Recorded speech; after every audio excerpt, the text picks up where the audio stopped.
좋은 아침입니다. 서차원 목사입니다. 오늘도 하나님의 자녀로서 그 격에 걸맞은 성숙한 날이기를 축복합니다. 오늘 이 아침에 우리가 함께 읽고 나누려는 하나님의 말씀은 에베소서 4장 1절 말씀입니다. 제가 받들어 읽겠습니다. 그러므로 주 안에서 갇힌 내가 너희를 권하노니 너희가 부르심을 받은 일에 합당하게 행하여 아멘.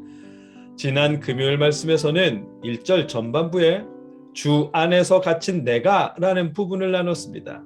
복음을 전하다가 감옥에 갇혀서 현대 신앙인의 관점으로 보면 100% 사탄의 방해라고 여길 일을 겪고 있지만 정작 당사자인 바울은 주 안에서 갇혀 있다라고 고백했습니다.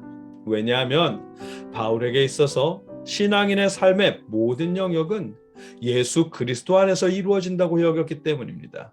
이미 앞선 3장 20절에서 우리 가운데서 역사하시는 분을 아버지의 능력이라고 말씀했습니다. 그렇기에 아버지의 능력이 함께 하시는 바울에게 사탄은 감히 무엇인가를 할 수 없는 것입니다. 그것이 주 안에 갇힌 내가라고만 하는 바울의 신앙입니다. 우리의 삶에서도 마찬가지입니다. 우리의 삶 가운데 역사하시는 분은 아버지 하나님이십니다.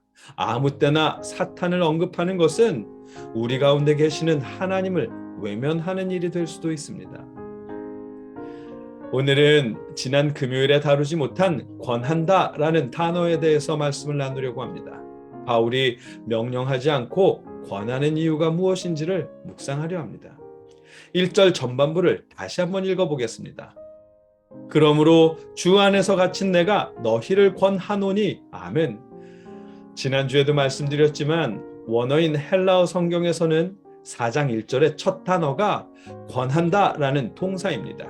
그렇기에 본문이 강조하려는 것은 권면임을 알 수 있습니다. 지난주에는 말씀의 흐름상 주 안에서 갇힌 내가를 먼저 다루었지만 본문이 강조하는 것은 바울이 권하는 권면입니다. 특히나 내가 너희에게 명령하노니가 아니라 권하노니라고만 한 것은 분명한 이유가 있을 것입니다. 이 말씀에서 권한다라는 단어를 살펴보면 헬라어로는 파라칼로입니다. 이 단어는 다양한 의미를 가지고 있습니다. 일단 성경이 아닌 헬라어 문헌에서는 부르다, 소명을 주다, 초대하다, 소환하다라는 의미와 또 신들에게 간청한다라는 의미로 사용되었다고 합니다. 사람들에게 충고하다, 설득하다, 권면하다라는 의미와 위로하다, 격려하다라는 의미도 가지고 있다고 합니다. 여기까지는 성경 외에 헬라어 문헌에서 발견되는 의미입니다. 성경에서는 다른 의미가 더 자주 사용되었습니다.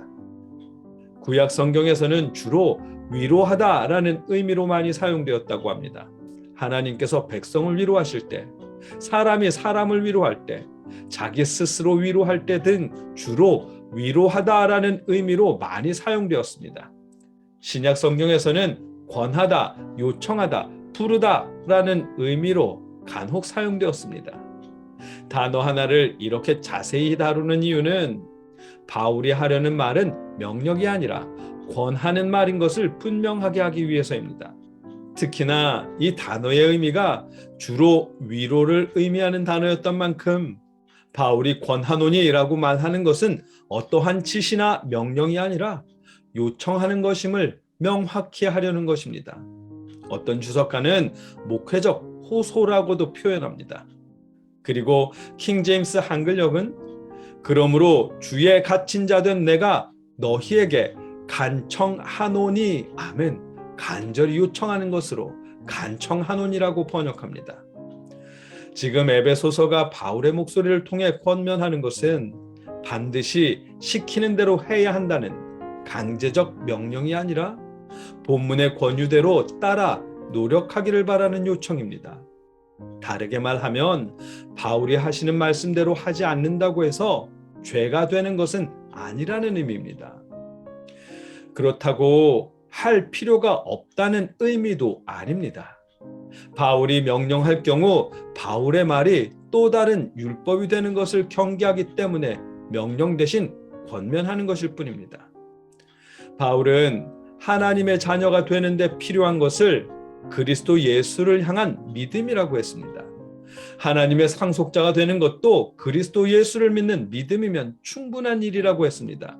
그렇기에 바울의 입으로 또 다른 율법을 만들어낼 수는 없는 것입니다. 명령을 통해 다른 율법을 만들 수는 없는 것입니다.